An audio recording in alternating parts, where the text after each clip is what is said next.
Oi pessoal, tudo bem? Eu espero que sim, espero que todo mundo esteja se cuidando, né, correndo do coronavírus.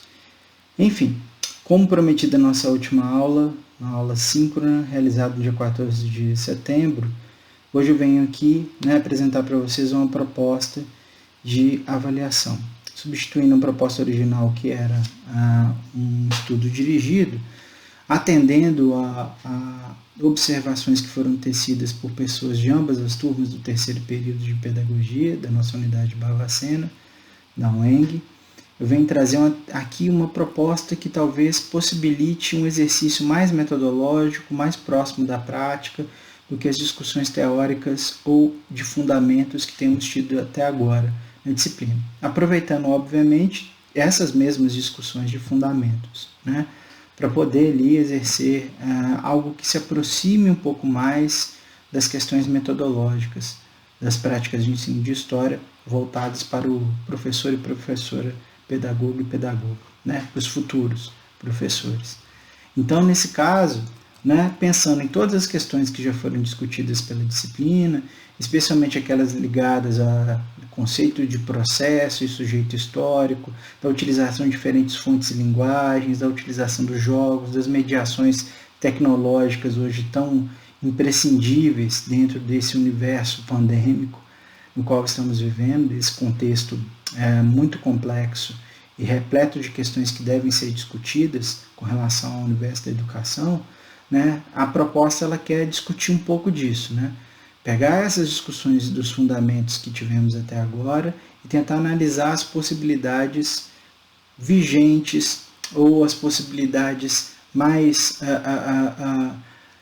visíveis ou mesmo aquelas que apresentam ali, ao contrário de possibilidades, problemas, dentro de um determinado conjunto de materiais online, ok? Especificamente voltados ao ensino de história. E no caso, a partir dessas discussões que a gente teceu até agora, qual que é a proposta? É que coletivo ou individualmente, já que algumas pessoas manifestaram o desejo de realizar essa tarefa individualmente, sendo que minha proposta original é que vocês mantenham os grupos que foram formados para o nosso debate avaliativo, já realizado, né, que vocês possam realizar uma atividade que consistirá na análise e indicação de possíveis utilizações didáticas de diferentes instrumentos de aprendizagem que estão disponíveis na internet, ok? No caso aí dividido em dois conjuntos, um conjunto de jogos e um conjunto de museus virtuais ou visitas virtuais, melhor dizendo, que estão disponibilizados de maneira gratuita na internet, ok? No caso, como é que vai funcionar então? Cada grupo ou cada pessoa vai escolher um dos materiais que eu indicar aqui, ou inclusive pode buscar um outro material que não esteja nas minhas indicações, ok? Eu preciso saber só que material é esse, onde ele está na internet, e a partir dessa escolha deve aí construir uma análise a respeito do seu conteúdo e das possibilidades de ensino que esse material especificamente contém, ok? E aí, para realizar essa análise, vocês vão seguir um roteiro de 10 questões, né, de 10 elementos necessários para poder tecer essa avaliação a respeito desse material específico que foi escolhido pelo grupo ou pela pessoa. A primeira coisa que vocês devem fazer é identificar esse material. Qual é o nome dele e onde ele está, ou seja, o link. Segundo ponto, qual é a natureza desse material? Ele é um jogo, um museu ou uma visita virtual? Terceiro ponto se refere à avaliação da qualidade do conteúdo desse material especificamente.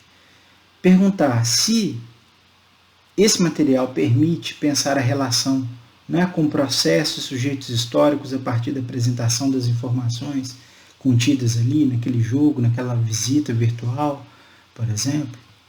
Um quarto ponto, há um alinhamento a objetivos de aprendizagem, por exemplo, presentes na BNCC, né? Quais são os objetivos de aprendizagem aos quais o material pode estar ou pode ser relacionado, né? Especificamente para o ensino de história. Um quinto ponto, feedback e adaptação. Perguntar, verificar se o conteúdo daquele material é plenamente adaptável a objetivos de ensino de história especialmente no ensino fundamental, que será o cenário prioritário de vocês, né? Incluindo, obviamente, também a educação infantil.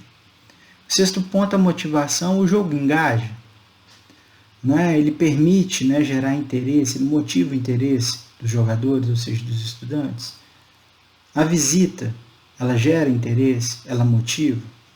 Sétimo ponto, o design da própria apresentação, né, em termos gráficos, visuais, as animações, os vídeos, os áudios, eles são atrativos.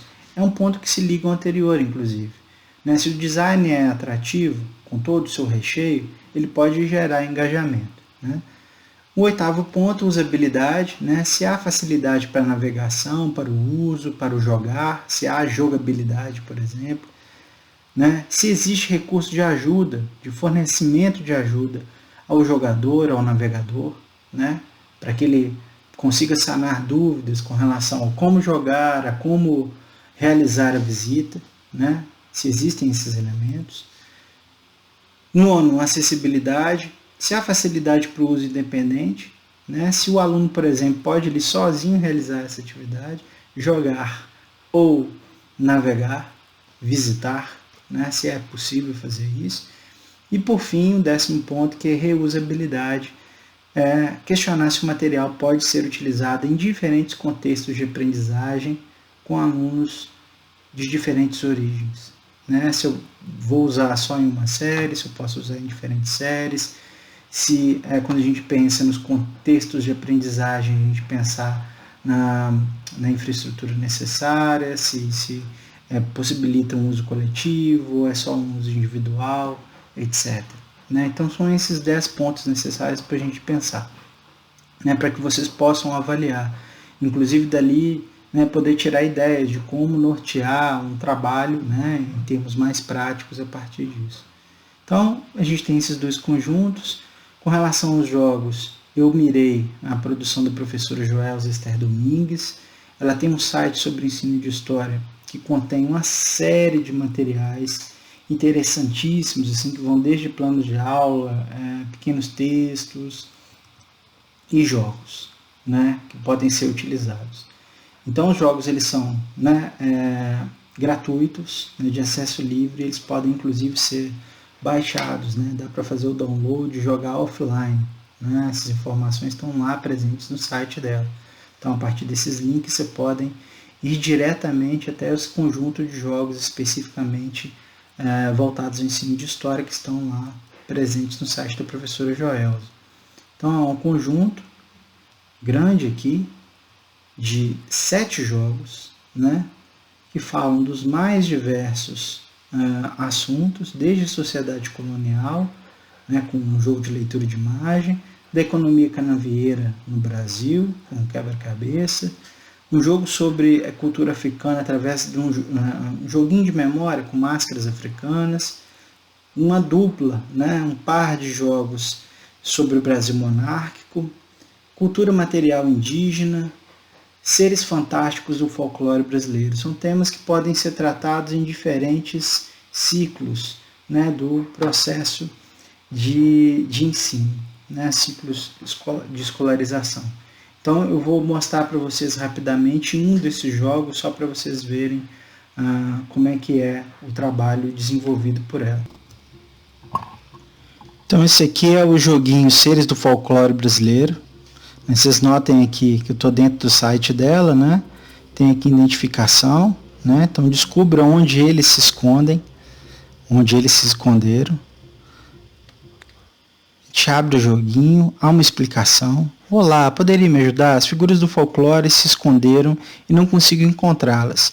Descubra-as em todos os cenários. Preste atenção, elas se escondem no meio das plantas e da água. Então, uma questão interessante que é sempre bom lembrar e que nós discutimos nas aulas anteriores é que todo exercício que se vale de metodologias com aplicação de jogos depende de uma discussão prévia com os estudantes, né? Então, antes de entrar num jogo como esse, vocês obviamente vão trabalhar com os estudantes. Aqui a gente está fazendo um exercício de avaliação desse mesmo material, mas só lembrando, né, que aqui eles vão utilizar, né, os conhecimentos que foram ali acumulados nas discussões anteriores à realização do jogo. Né? Então a gente aperta aqui, vamos lá, tem aqui uma floresta, né, uma preguiça pendurada aqui, tem seres do folclore brasileiro aqui escondidos. Se eu clicar aqui, me aparece quem? Aí as crianças têm que identificar, né, a correspondência dessa imagem com essas opções. Rena, cuca, curupira. E observando bem, a gente tem que tentar aqui achar uma outra figura fantástica. Qual que é o nome dela? Boitatá. São dois guardiões da floresta. E o que é interessante aqui, se acerta, ou mesmo se não, né? Explica aqui quem são eles, né? Cobra de fogo que reside na água, surge como um facho cintilante, passando rápido, mata quem incendeia a floresta. Deveria estar agindo agora nos incêndios no Pantanal e na Amazônia. Assim como o outro protetor das matas, que é o curupira, que tem cabelos vermelhos, pés voltados para trás e uma enorme força e vive no interior das matas. Se você passa para a próxima tela, você tem outras figuras a descobrir. O lobisomem, a cuca, ou essa aqui, que gera dúvida, Matinta Pereira, coruja ou boiúna? No caso é a Matinta Pereira, que é pouco conhecida, né? Matinta Pereira ou Matita Perê é uma bruxa velha que se transforma em um pássaro horrível que assombra as pessoas em noites escuras. A cuca, muito conhecida por conta do Monteiro Lobato, ser feminino com corpo de jacaré e cabelos loiros, rouba e devora crianças desobedientes. E o lobisomem, homem que à meia-noite, sexta-feira, se transforma em um enorme e feroz lobo que devora quem encontra pelo caminho. Então, é um jogo interessante, bastante lúdico, simples, né? Que pode ser utilizado desde que haja uma discussão prévia com os estudantes, né? E tem uma série de outros desafios aqui à frente. Bom, e o outro exemplo aqui é esse a respeito da arte indígena, aqui identificado também com o site. Se você clica aqui em início, ele traz explicações a respeito do contexto, né? O Brasil é habitado há pelo menos 12.000 anos, considerando a idade de Luzia, encontrada aqui em Minas Gerais, né? Os seus restos mortais. Tem uma série de informações aqui a respeito dos povos indígenas. Hoje restam 305 sociedades, falantes de 274 línguas diferentes, totalizando 897 mil pessoas, segundo o IBGE em 2012. O maior contingente indígena vive na região norte e o menor na região sul. Fala do conceito de cultura material, né? Mostra a localização dos povos, indicando a sua cultura material. Isso é bastante interessante, que são os povos aqui representados. Ok? E tem o jogo propriamente. Explica-se o que é o jogo, né? O que ele desafia. É montar um quebra-cabeça, né? É uma peça que vai ser quebrada e você tem que juntar os pedaços. Então, primeira imagem aqui de cultura material é um zoólito de Sambaqui. Zoólito é uma estatueta de pedra polida em forma de ave encontrada no Sambaqui, no Rio Grande do Sul. Os zoólitos foram feitos por povos caçadores-pescadores que ocuparam a planície litorânea do Brasil entre 7.000 e 5.000 anos, né, até o início da era cristã. Tem a forma de animais, pássaros, peixes, tubarão, baleias, representados de maneira estilizada. Alguns deles têm uma cavidade rasa no centro da cabeça que pode ter servido para macerar substâncias como plantas, né? Então vamos jogar. Então aparece aqui, ó, em forma de tubarão. Quebrou. Então o que a pessoa tem que fazer? Tentar entender que parte é qual. Mover essa parte e encaixá-la aqui dentro. Aqui eu já vi que tá errado. Aqui, olha, consegui o primeiro. Consegui a segunda. Essa aqui vai aqui para o fundo. Ok. Essa aqui vem para cá. Esta aqui vem para cá. E pronto. E assim por diante, né? A gente pode pensar para um contexto mais ligado aos anos iniciais de fato, né? Uma boneca Carajá, e aí é a mesma coisa, né? Aparece aqui esse elemento da cultura material do povo Carajá, e o que o jogo coloca aqui, muitas vezes, são elementos que não fazem parte da imagem, para dificultar um pouco o trabalho do jogador, que vai ter que encaixar cada peça no seu devido lugar, né? Só como exemplo, mais uma vez. Agora, com relação aos museus, na verdade, as visitas virtuais, a gente tem aqui, né, uma experiência muito grande nos últimos anos com desenvolvimento de projetos que têm possibilitado essas visitas virtuais em diferentes lugares do mundo, mas especialmente em instituições museológicas. Mais especificamente, é um projeto brasileiro chamado Era Virtual, que é bem interessante. Então, ele reúne aí uma série de museus e de lugares que podem ser visitados, né, e uma perspectiva de visualização em 360 graus. É bem legal. É um projeto que começou, se eu não me engano, em 2008, e ele avançou muito porque tem um conjunto muito grande de museus, por exemplo, disponíveis dentro da plataforma do projeto, especificamente. Tem 24 museus presentes lá, a maioria deles aqui do Brasil, né? Então tem museus muito conhecidos de Minas Gerais, mas também de outros estados brasileiros. Então, além dos museus, você tem exposições temporárias que podem ser ali também visitadas virtualmente, e bens culturais tombados. Então, desde Ouro Preto, que é a cidade inteira, até o Santuário de Bom Jesus do Matozinhos, em Congonhas, que é, né, um conjunto específico dentro da cidade de Congonhas, na cidade inteira. A visita a Ouro Preto é interessante porque assim, é uma panorâmica na cidade, né? Mas tem também a questão assim, específica dos museus e das exposições temporárias que permitem assim, um acesso mais específico aos acervos, né? E o que esses acervos possibilitam pensar com relação ao ensino de história especificamente. Então, é um projeto muito interessante. Obviamente que há outros museus, outras plataformas que dão acesso a museus e a outros espaços de cultura, ou espaços que permitem pensar a memória e a história, mas essa aqui é minha indicação por hoje, né? Vocês podem ter outras, inclusive, mas eu achei interessante especificamente pensar aqui nas possibilidades oferecidas pelo projeto Era Virtual, né? Antes de falar dos prazos, aliás, vou apresentar também uma palhinha a respeito daquilo que é possível pensar ou visitar, né, a partir do projeto.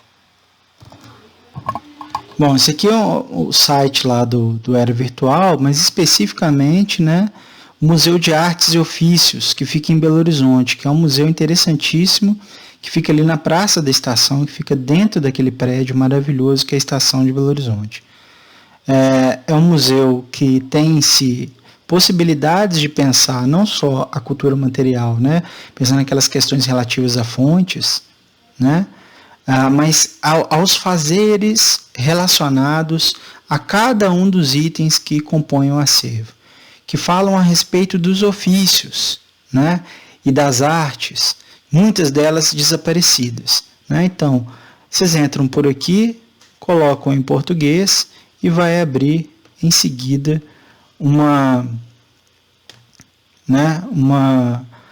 aqui eu tenho que autorizar o flash, que maravilha. Tem que funcionar o flash agora. Aí vai carregar e aí começa a visita em si. Há uma narração, fala a respeito do museu, É uma visão em 360 graus. Vocês dão uma olhada na Praça da Estação em Belo Horizonte. Que dá sentido aos objetos. As ferramentas. Todos os museus e todos os outros espaços dentro do projeto, né, têm o mesmo princípio de navegação, que é você se seguir pelas setinhas que aparecem aqui, né, no display. Cada clique vai te levar em direção a algum espaço a ser visitado aqui. Aqui no Museu de Artes e Ofícios, cada peça exposta mal separa a arte do trabalho. O homem, mesmo com... Eu estou avançando rápido porque é só uma amostra, mas é interessante vocês, né, vivenciarem a experiência dessa narração que existe. E aqui entramos de fato no museu. Notem que aqui cada pontinho desse é uma informação a respeito desses itens que estão aqui. Então, se você clica, né, vai ver informação sobre a peça. Um enxó do século XIX ou do século XX. Outro enxó, né? Você tem, né, setinhas indicando a possibilidade de você avançar ali no acervo. Cada caminhada para frente pode resultar em uma nova narração ligada a essas peças. E assim por diante. Museu enorme. Tem um acervo muito interessante. Essa parte aqui falando dos tropeiros. Par de esporas do século XVIII e XIX. Ferro e prata, fundição, repuxo e lavragem. Que não respeita ninguém, tocado, bate no couro, a mula honra também. Triste sina do tropeiro, que atravessa o Mato Grosso. Todos os materiais. Trabalho e fome, e bugre, e tigre colosso. O poder econômico do tropeiro na sociedade As broacas, era revelado em parte pelas o cangalhas, as roupas usadas pelo tropeiro resultavam das exigências naturais alforjes, que o obrigavam a enfrentar caminhos difíceis e perigosos, canastras, enfim. Dá para anular o som, se você não quiser ouvir a narração. O que é interessante, né, que o museu é bastante grande, você pode abrir o mapa aqui, inclusive, né, nós estamos aqui, a gente pode passar para o prédio B. Né, a gente sai de um prédio, vai carregar aqui e vai levar a gente para o outro.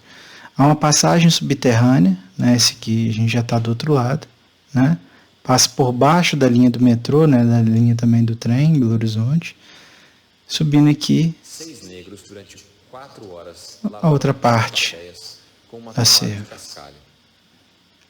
A partir de sua descoberta na última década do século XVII, bateias, o ouro e as pedras preciosas tornaram-se a própria razão de ser da região conhecida. Enfim, é uma visita bem interessante se a gente for pensar nas potencialidades que o acervo pode ali oferecer, né?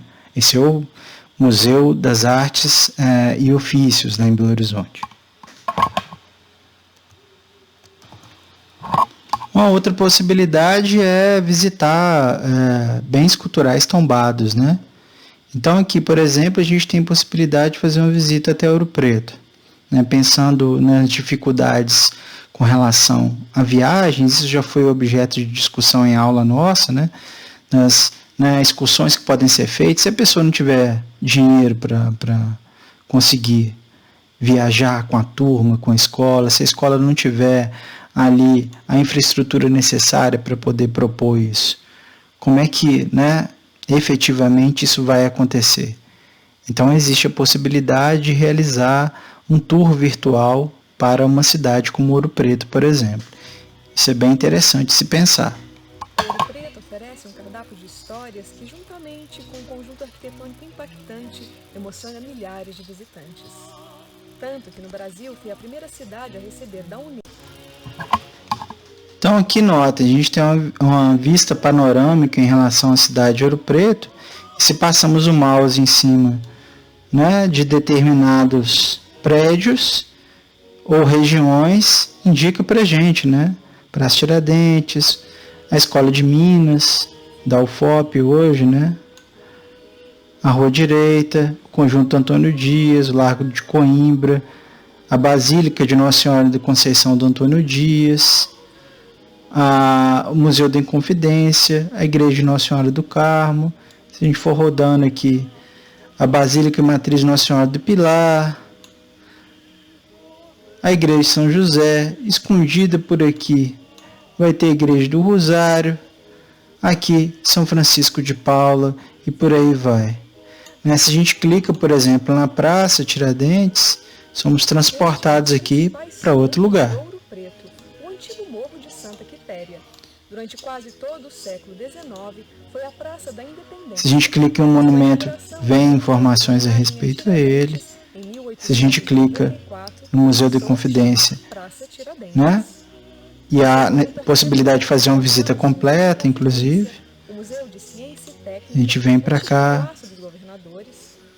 Mudamos de cenário de novo, a Mercês de Baixo aqui, que é a Igreja de Mercês e Perdões, o Antônio Dias, Nossa Senhora da Conceição, a Joia do Barroco, São Francisco de Assis, o Museu da Inconfidência. E se a gente clica, no caso aqui, da São Francisco, é possível entrar na igreja. Demora um pouquinho para carregar.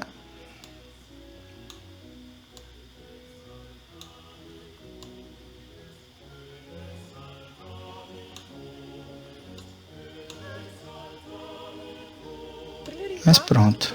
Quando entramos na nave da igreja, é de uma luminosidade proporcionada por ornamentações decorativas. Pode-se clicar nos elementos artísticos. Em direção ao teto da nave central, pintado por Manuel da Costa Taíde, o mestre A gente tem a aproximação da imagem. de uma Nossa Senhora da Conceição mestiça, rodeada por anjos mulatos e músicos.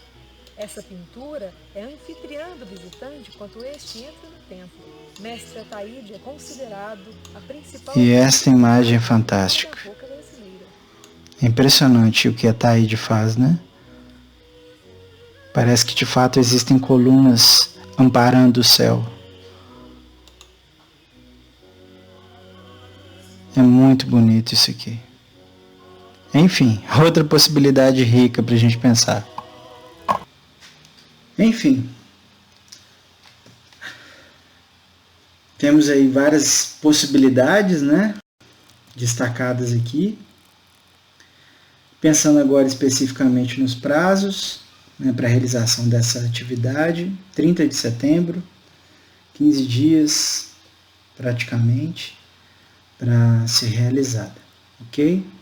Sendo devolvida aqui pela plataforma Teams, em Word, com a identificação dos seus autores, né, do grupo, da pessoa que realizou individualmente. Referências para a composição da metodologia de avaliação foram retiradas aqui desse artigo, bastante interessante. Uma abordagem para avaliação de jogos educativos, ênfase no ensino fundamental, né, do Maxwell Medeiros e do Juliano Miguel. E peço, como sempre, pessoas estimadas que manifestem possíveis dúvidas com relação a isto que foi apresentado a vocês hoje, né, para que a gente possa efetivamente dialogar sobre a atividade, para que ela seja mais efetiva possível, para que ela de fato represente uma boa oportunidade de saída dos fundamentos e entrada um pouco mais próxima no universo das metodologias do ensino de história. Ok? Mais um grande abraço para todo mundo. Havendo dúvidas, por gentileza, por obséquio, manifestem, por favor. Um grande abraço. Tchau, tchau. Até.